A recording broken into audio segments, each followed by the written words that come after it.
Hey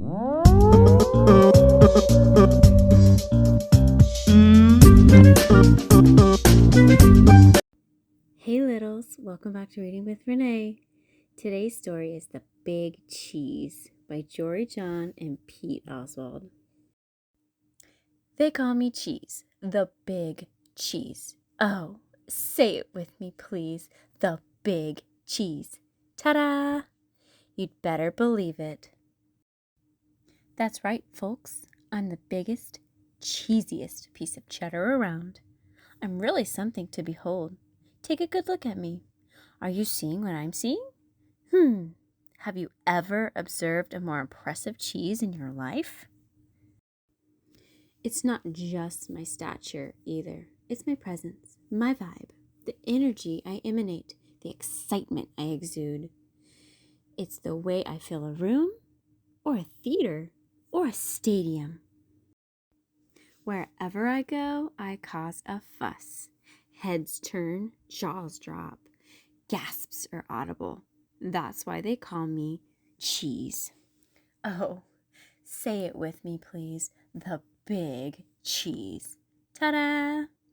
You'd better believe it.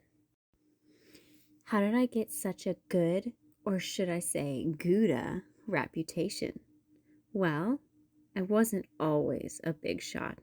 I grew up on a crowded platter in a tiny kitchen. I was an unremarkable little curd. We lived quiet lives of pasteurization. But I wasn't happy with the status quo. Oh no. I wanted to make a big old name for myself. So I resolved to become a big cheese. I wanted the praise, the cheers, the spotlight, the attention, the ovations, the celebrations. I set to work and, before long, I was on the fast track to success. I dressed to impress. I shredded the competition. I stole every show. And then I'd brag nonstop to anybody who'd listen. Hey, did you see me score that goal while I was literally yawning? What was the secret to my success? Well, I stuck to the things I was good at. That way, I couldn't possibly fail. Did it get a little boring, never trying anything new? I suppose, but it didn't matter as long as everyone agreed that I was. Oh, say it with me, please. The Big Cheese. Ta-da! But then, one fateful day, I met Wedge. He was new in town and he seemed to be my exact opposite in every way. He was quiet. I was loud. He was shy. I was bold. While I dominated conversations, he kept to himself. I didn't pay him much attention at first, because why would I? I was too preoccupied with being the center of my universe. But then, without warning, everything changed. Here's what happened. Every summer, our tiny village staged an all-day cheese cathalon. Guess who had first-place trophies from the last 6 years? Oh, say it with me, please. The Big Cheese. Ta-da! You'd better believe it.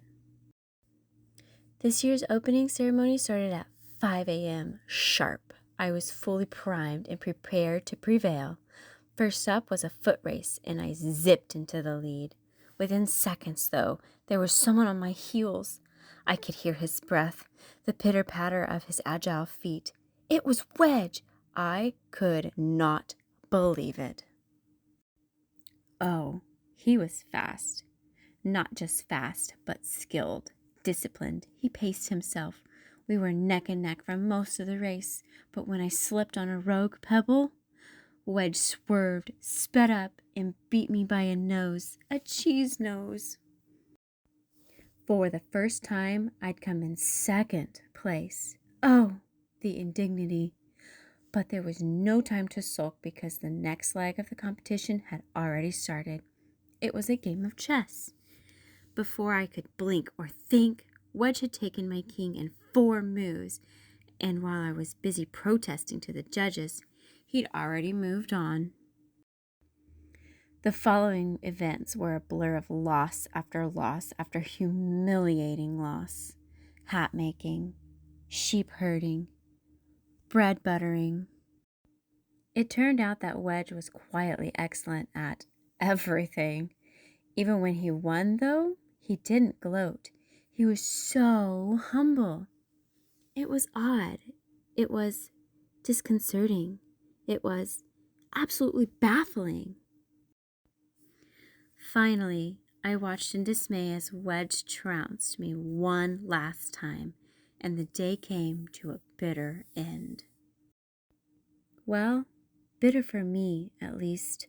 I went through every possible emotion. Erg, rah, no, boo, wah, until I'd finally exhausted myself. And as I lay in the muck, I heard a thunderous voice making the dreaded announcement. First place goes to newcomer Wedgeman. Whump, sigh. The crowd roared its approval. What had just happened? It was honestly hard to fathom. I closed my eyes. Suddenly, inexplicably, I felt a sense of calm come over me. I listened to my breathing, to the steady beating of my heart. Yes, I had lost again and again and again. But after all that, I actually felt okay. Relieved even. I suddenly knew that my world wasn't going to crumble. I picked myself up, I dusted myself off, and I headed home. Before too long, I spotted Wedge. He wasn't busy celebrating or bragging. He was just watching the stream go by. He looked content. We chatted for a bit. It turned out that Wedge had a fascinating life story. I found myself getting caught up in a great conversation. A conversation that wasn't all about me. That day, I realized something. Maybe it didn't matter if I wasn't the best at everything. In fact, perhaps it was healthy for me to lose for once.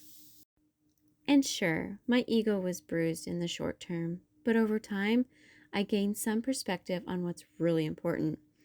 Losing taught me about empathy and humility.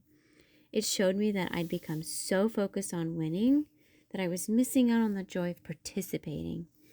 And it helped me see that I can live with defeat, even if I get a bit angry or frustrated at first.